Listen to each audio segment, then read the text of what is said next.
मेरा नाम है गौरांगो। मेरे कहानी का नाम है सबरी।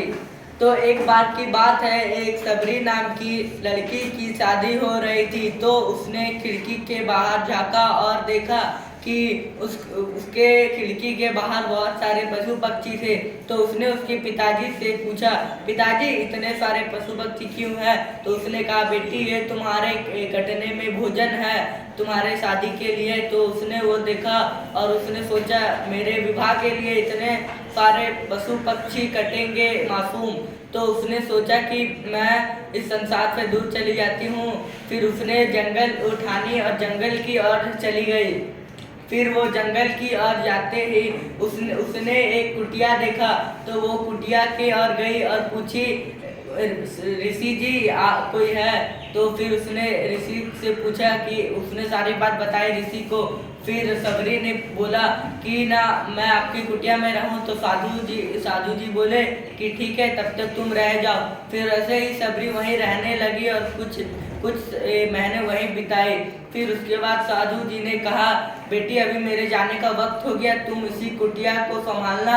एक दिन तुमको राम भगवान और लक्ष्मण जी का दर्शन होगा। उसके बाद फिर ऋषि जी चल गए। उसके बाद फिर वहीं पर ही सबरी रहने लगी। फिर ऐसे ही रहते रहते कुछ साल वहीं पर सबरी रही।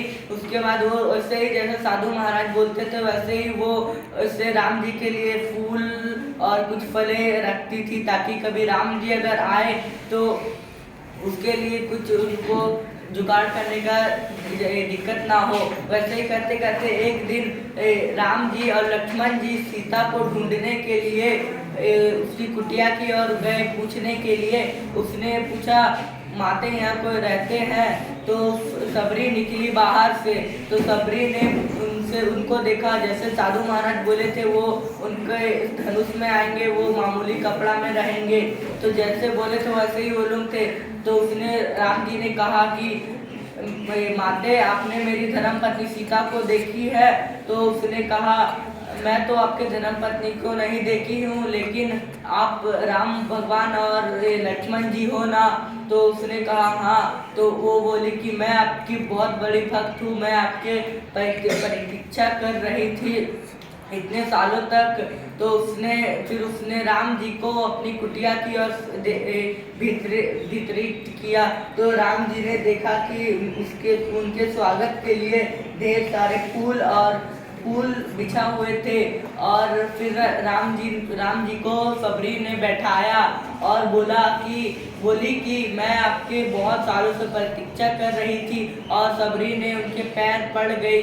और फिर उसके बाद सबरी ने उनको कुछ बैर खाने को दिए, जो कि बैर वो जूठा करके खा रही थी। तो फिर राम जी ये देखकर बहुत गुस्से हो गए। फिर वो राम जी से पूछे, भैया आप ये सब खाएंगे? बोले कि जो मेरे भक्त मुझे खिलाएंगे हम वही खाएंगे। उसके बाद राम जी वही खाने लगे, लेकिन लक्ष्मण जी नहीं खाए। ये थी मेरी कहानी सबरी की।